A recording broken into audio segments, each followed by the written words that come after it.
Tras la admisibilidad del juicio político al presidente Guillermo Lasso, el ministro de Gobierno adelantó que el mandatario sí asistirá a la Asamblea a defenderse.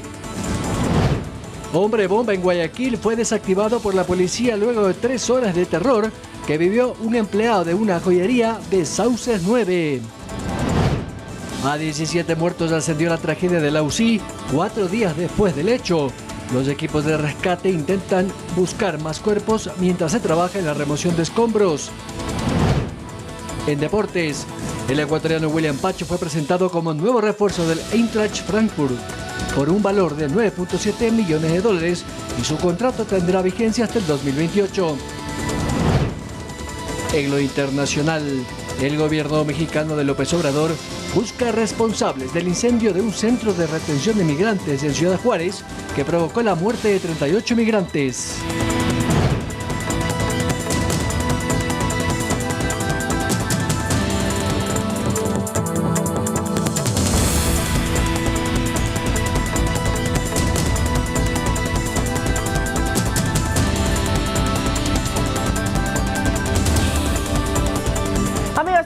Muy buenas noches, gracias por acompañarnos este jueves 30 de marzo del 2023. Bienvenidos a la emisión estelar de Noticias 7. Los invitamos para que nos sigan a través del telégrafo.com.es, en el dial de Pública FM y por nuestras redes sociales. Byron Galarza me acompaña. Buenas noches, Byron. Hola, María Mercedes. Un gusto, como siempre, y por supuesto con ustedes, amigos televidentes de todo el Ecuador y que nos escuchan a través de Pública FM, para que compartamos juntos esta noche lo más importante del acontecer nacional e internacional. Empezamos.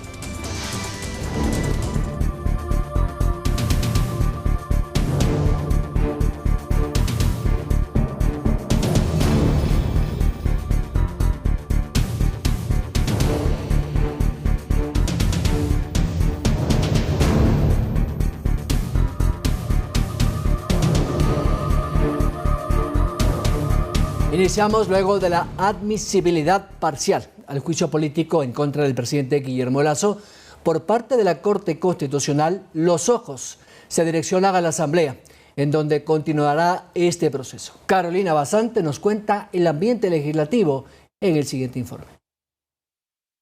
Minutos después de las 11 de la noche de este miércoles, la Asamblea Nacional fue notificada por la Corte Constitucional de su dictamen de admisibilidad parcial al proceso de juicio político en contra del presidente Guillermo Lasso. El Consejo de la Administración Legislativa ya ha convocado una sesión para este viernes a las 9:30 de la mañana, previo a enviar este proceso a la Comisión de Fiscalización. Aquí en la Asamblea Nacional este jueves hubo mucho movimiento y también expectativa de este procedimiento, en el que existen criterios divididos sobre el rol y el alcance que tendrá la Comisión de Fiscalización. De acuerdo con la Ley Orgánica de la Función Legislativa, tenemos la potestad de emitir ese informe y de ese informe dependerá si hay juicio o no. Se puede recomendar el archivo, pero eso no quiere decir que se archiva en la Comisión de Fiscalización. Tiene que ser aprobado el informe para ir al Pleno. A este momento queremos hilar muy fino. Nos tocaría pedir una interpretación de la ley al Pleno de la Asamblea. Y no creo que estemos en las actuales condiciones para empezar con una ley interpretativa de estos vacíos legales. Estas dudas se generan a raíz de las modificaciones hechas a la ley legislativa en 2021 que plantean reformas al procedimiento de juicios políticos para que no puedan ser archivados en la Comisión de Fiscalización, sino que sea el Pleno el que tenga la última palabra. Además, en esta reforma también se estableció que se ha tramitado un proceso de juicio político a la vez. Y en fiscalización, en estos momentos, está en proceso la moción de censura a la ministra de la Mujer, Paola Flores, al secretario de Seguridad, Diego Ordóñez, y al exministro Patricio Carrillo. Y en cola también está el proceso en contra del ministro de Transporte y Obras Públicas, Darío Herrera.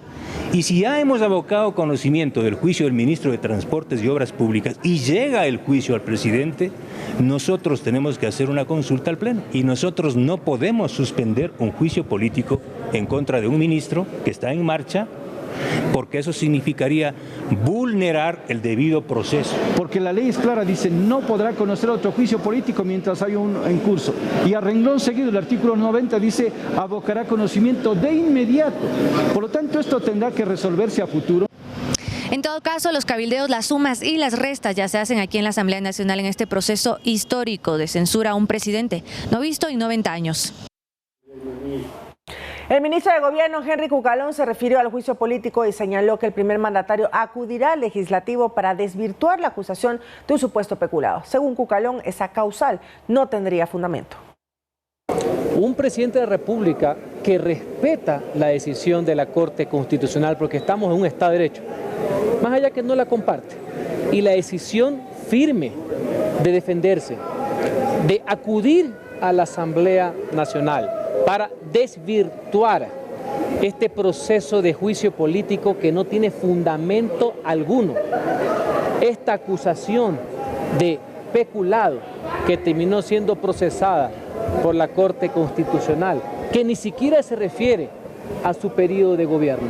Así que la decisión que ha tomado, como no podía ser de otra manera, es acudir, enfrentar, dar la cara, representar al gobierno y representar a los ecuatorianos y defender su presidencia de esta malhadada acusación. La muerte cruzada entonces no es una opción, no se va a considerar. Esa figura que está en la Constitución, que es perfectamente legal, esa facultad la puede ejercer el presidente de la República en cualquier momento. Hoy les estoy diciendo que nos vamos a defender ante la Asamblea Nacional. Y en la Asamblea Nacional, el proceso de juicio político contra el primer mandatario durará poco más de 30 días. Veamos los pasos que se deben cumplir en este proceso. Tras la notificación del dictamen de admisibilidad de la Corte Constitucional, el presidente de la Asamblea Nacional tiene un plazo de 3 días para ponerlo en conocimiento del Consejo Administrativo de la Legislatura y a su vez designar el proceso a la Comisión de Fiscalización. Dicha comisión abocará conocimiento de la causa y en un plazo de 30 días deberá emitir un informe.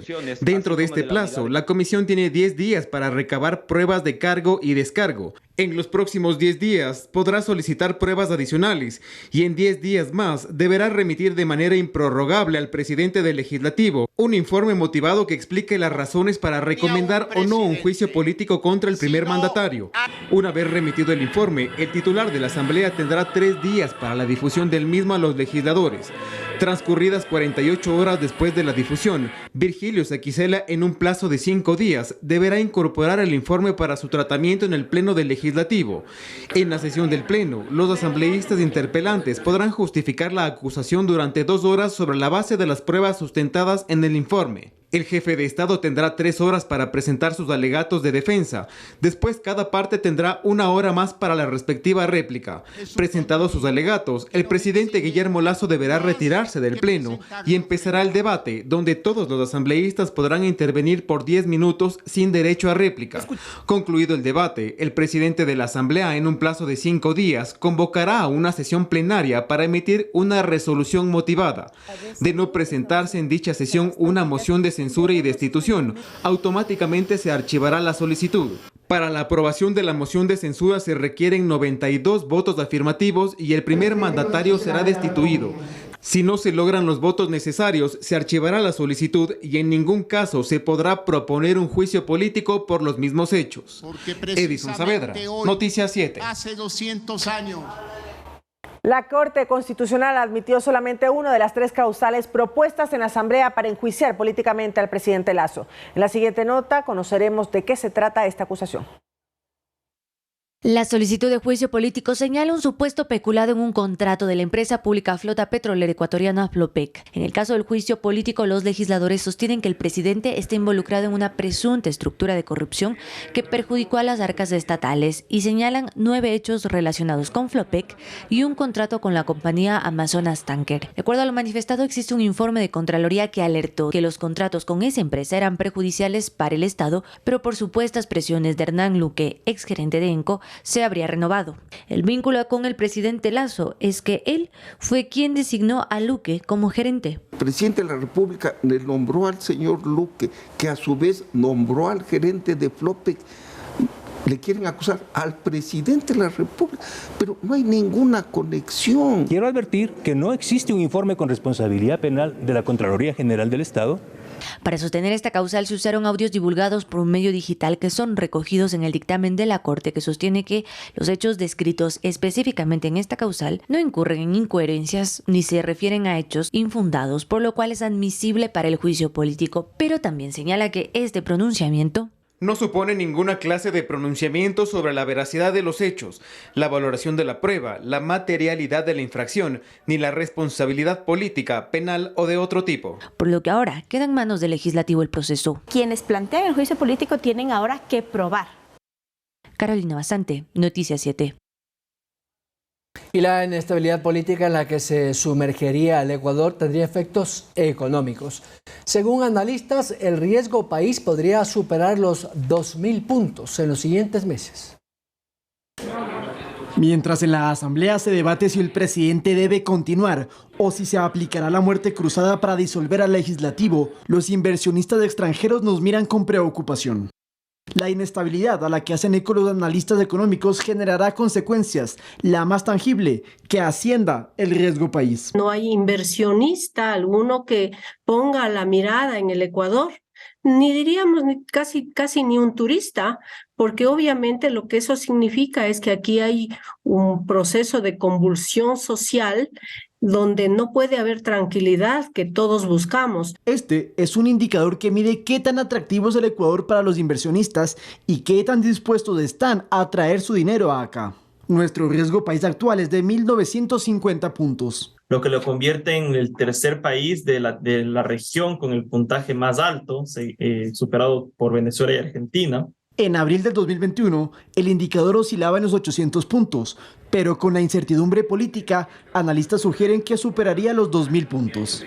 Desde mi punto de vista, no me sorprendería ver este indicador en alrededor de 2.500 puntos si llega a darse este escenario.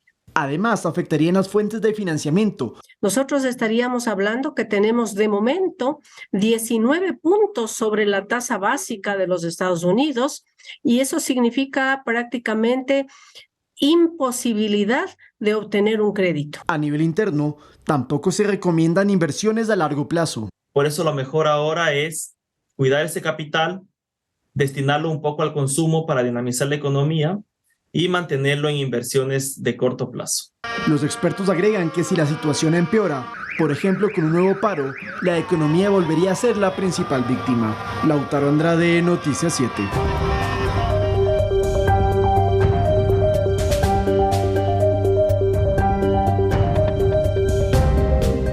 Un hombre atado con un chaleco de explosivos se salvó de morir tras la desactivación del artefacto por parte del grupo antiexplosivos de la policía. Ocurrió en Sauces 9, en el noroeste de Guayaquil, esta mañana. El ciudadano es empleado de una joyería y habría sido extorsionado.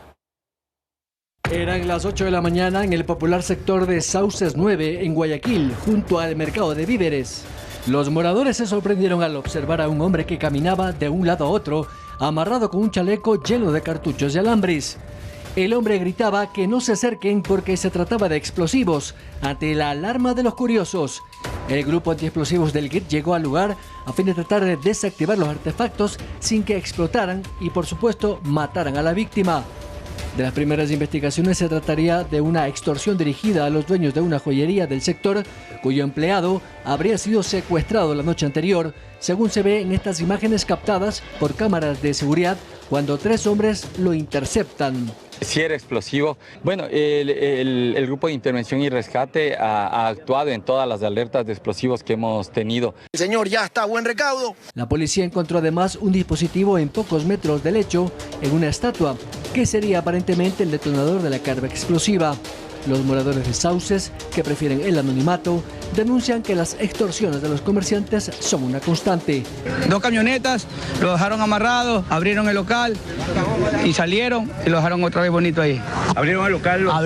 Llegaron abriendo el local todo legal. Llegaron abrieron 7:30, 8 de la mañana, lo dejaron amarrado y todo. Byron Galarza, Noticias 7. Sigue la violencia y es que un cabo segundo de la policía fue asesinado ayer en la noche en el sur de Guayaquil, en la isla Trinitaria para ser exactos. Unidades investigativas ya realizan las diligencias correspondientes para hallar a los culpables. El cuerpo sin vida del policía Javier Byron Vera estaba en el pavimento de la manzana 408 en la cooperativa Jacobo Bucaram, en el sur de Guayaquil, cuando un sujeto sin reparo alguno, se acerca y sustrae su celular. El joven escapó de la escena, mientras el resto de curiosos observaban al cabo segundo, víctima de un nuevo sicariato que está bajo investigación. Según se conoce, 2 sujetos a bordo de una motocicleta lo interceptaron y dispararon con sus armas a plena luz del día. Esta es la segunda muerte violenta en la semana a un miembro de las fuerzas del orden. En el caso de Vera, estaba asignado en el distrito Los Esteros, pero este jueves se encontraba franco. La institución expresó sus condolencias por el asesinato del servidor policial de 34 años e informó que se activaron las unidades de inteligencia para investigar este hecho. En casi 4 meses del 2023, 6 policías fueron víctimas de sicariato a escala nacional. Ellos sin contar que solo en la zona 8 de Guayaquil, Durán y San Borondón, cada 3.6 horas se asesina a una persona. Lautaro Andrade, Noticias 7.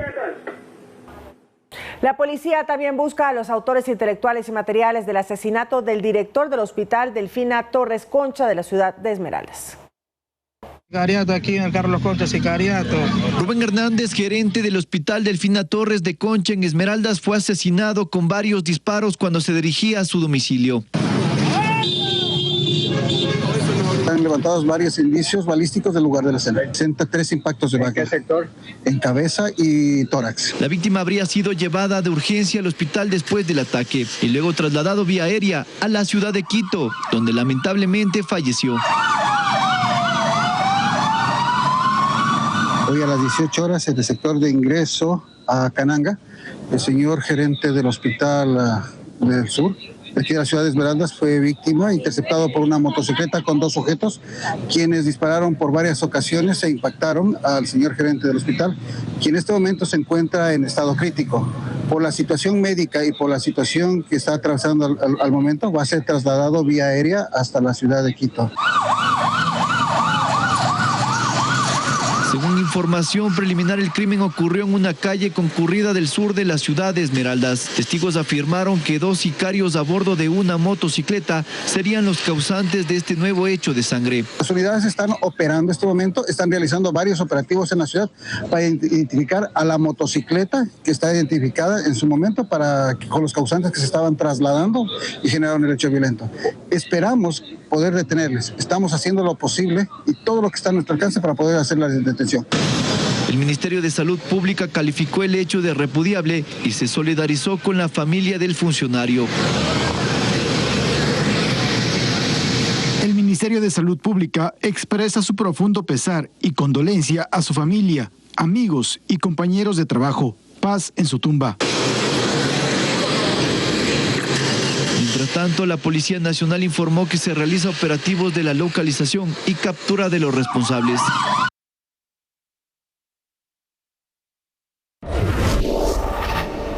Y en el último reporte sobre las afectaciones en el cantón Alausí por el deslizamiento de tierra del domingo pasado, se informó que hasta las 14:30 de este 30 de marzo, un total de 17 cadáveres han sido encontrados por los equipos de búsqueda y rescate. Además, 72 reportadas como desaparecidas seguirán bajo los escombros, mientras que 37 resultaron heridas y un total de 656 estarían consideradas como damnificadas. Respecto a hallar personas con vida, dado que el fenómeno natural suscitó hace 4 días, las probabilidades son casi nulas y los esfuerzos de los distintos equipos de bomberos no han tenido mayor éxito en ese aspecto. Desde principios de la semana la cifra se quedó en 32 rescatados.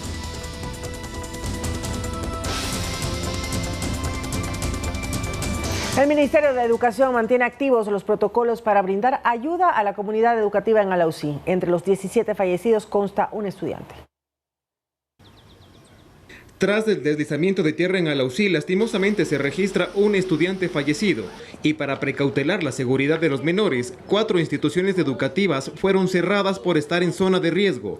Una de ellas presenta afectaciones en la estructura. Educativa San Francisco de Sales, Federico González Suárez, Ciudad de Alausí y PCI Jaime Roldós Aguilera. Son las instituciones que se encuentran en polígono de riesgo. Los estudiantes de estos planteles recibirán clases virtuales. Sin embargo, para los centros los que sí pueden recibir clases presenciales, el Ministerio de Educación implementó un plan en el contexto de la emergencia. Estamos trabajando en tener contacto con la comunidad educativa, tener contacto con los estudiantes, con los docentes, con las familias, con los DECES. La primera fase de este plan es brindar contención emocional a los estudiantes, justamente para minorar el impacto de la tragedia. Atención socioemocional netamente, salud mental, bienestar de los chicos, de sus familias, ver cómo podemos nosotros también aportar. En este momento no es prioridad el contexto de enseñanza-aprendizaje en teoría. Los chicos hoy se encuentran realizando actividades lúdicas en las instituciones que ofertaron la presencialidad y que pudieron recibir a docentes y a estudiantes.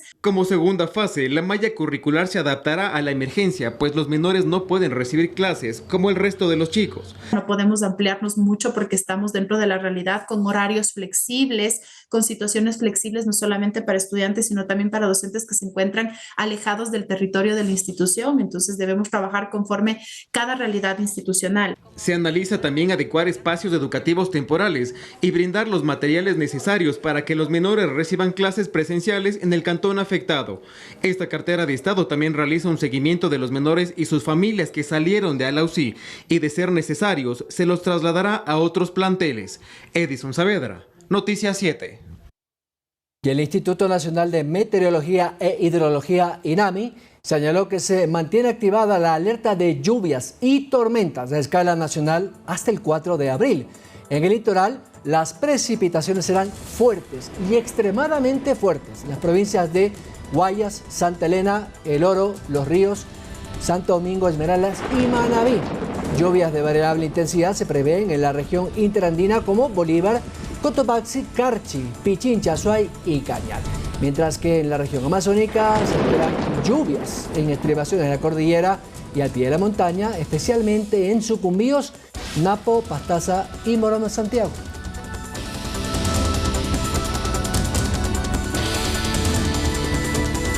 Nos vamos a una pausa. Más adelante, el registro civil extendió sus horarios hasta este 1 de abril debido a una intermitencia en su sistema. Regresamos.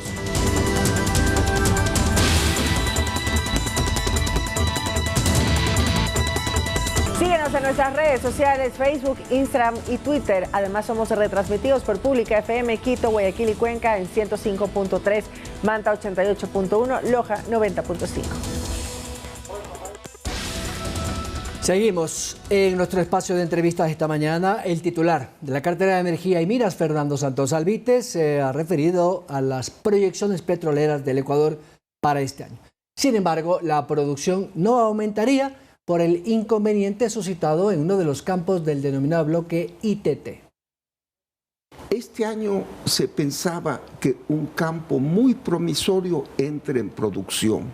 El ministro de Energía, Fernando Santos, se refiere al campo Ispingo, uno de los 3 que conforman el bloque ITT, junto al Tiputini y Tambococha. Ispingo, al tener el doble de reservas petroleras, se estimaba que su producción de crudo también fuese del doble, pero en vez de brotar crudo, brotó una brea inmanejable. Que eso no sirve. No sirve, no es comercial. El funcionario de Estado calificó a este hallazgo como una desilusión, porque de los 40.000 barriles diarios de Ispingo que se esperaban, el resultado actual es de 0. Sin embargo, técnicamente no es brea, sino un crudo extra pesado y de muy dificultosa extracción. Es muy costoso, es altamente costoso sacar, llevarlo justamente hacia Esmeraldas a que salga para refinación. Por eso no es muy apetecido. El problema es que se necesita tecnología de punta que Ecuador no posee. Bombas que logren succionar esa brea, como dice el ministro, que es crudo, extrapesado, justamente para poderlo subir a a los sistemas de almacenamiento y luego pasarle hacia los canales de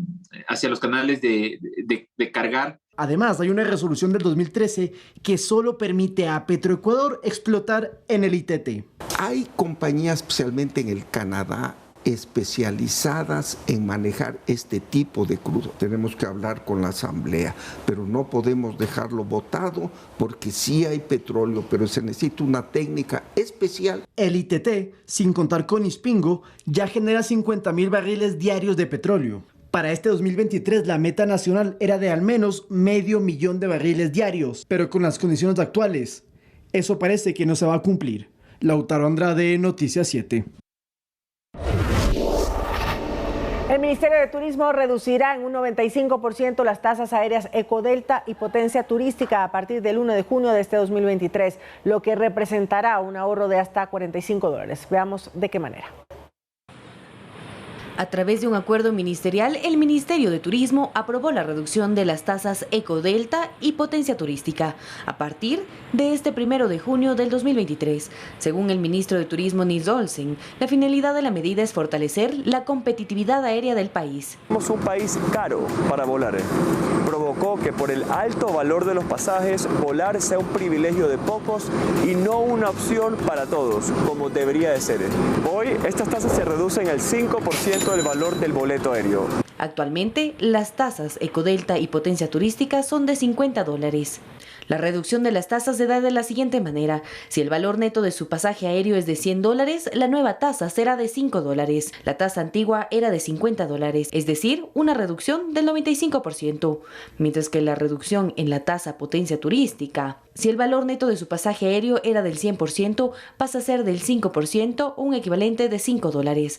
La tasa antigua era de $50 y el valor techo es de $10. De esta manera, se espera que un pasajero pueda ahorrar de entre el 30 y el 40% en un pasaje aéreo. Manuela Bedón, Noticias 7.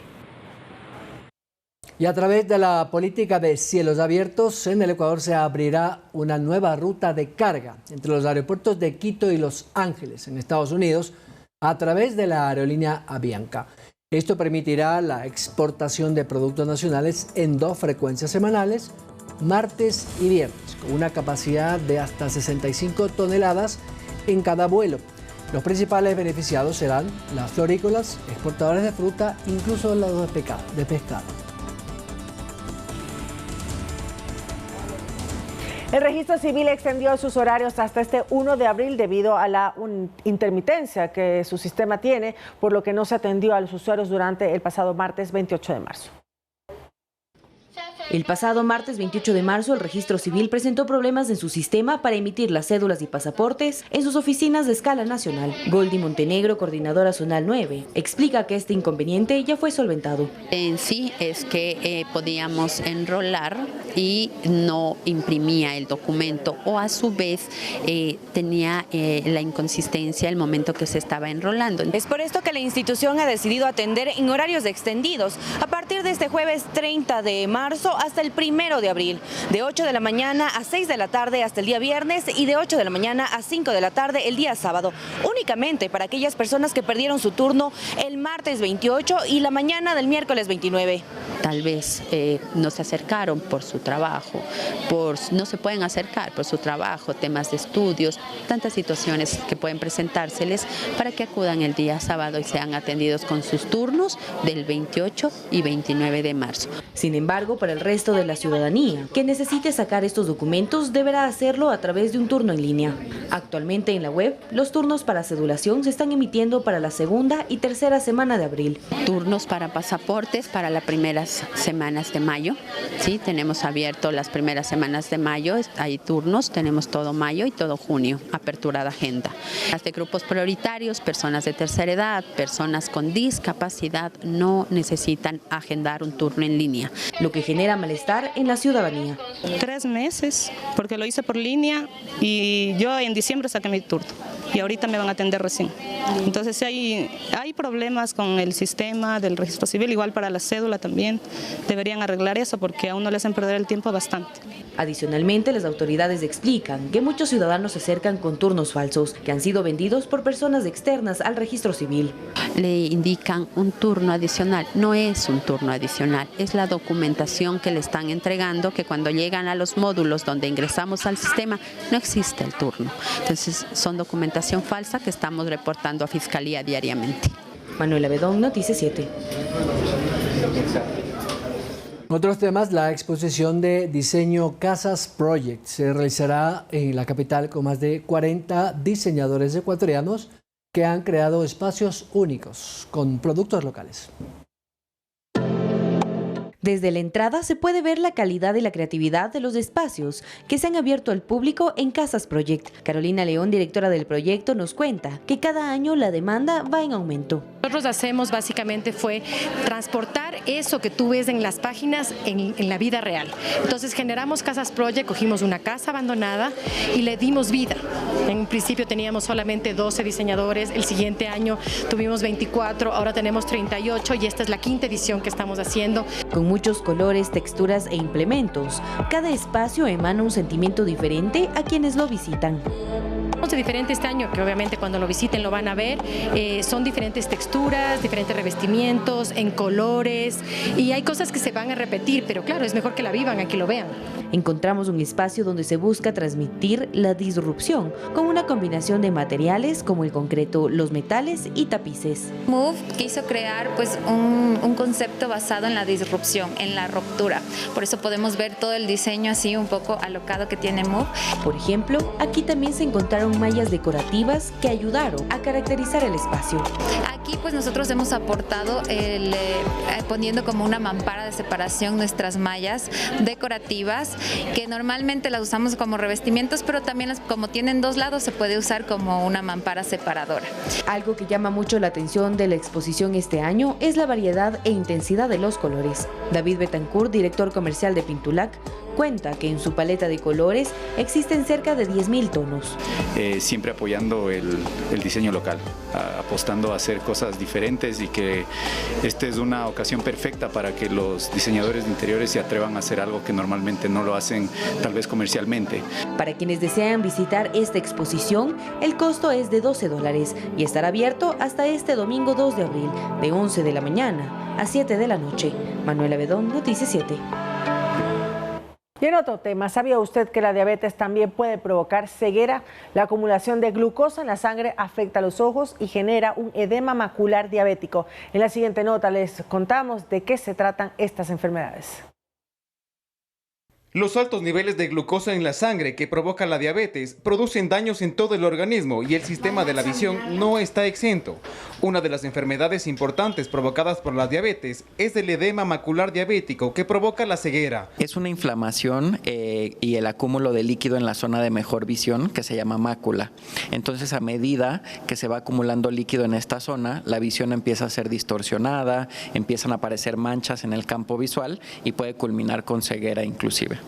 Las complicaciones visuales pueden aparecer desde los 30 años, pero también existe otra enfermedad llamada degeneración macular que afecta a adultos mayores. Este se relaciona con el avance de la edad, entonces personas generalmente mayores de 60 años pueden desarrollar este tipo de enfermedad que también cursa con la presencia de nuevos vasos sanguíneos y con inflamación en la mácula, que es esto que platicábamos que es la zona de mejor visión.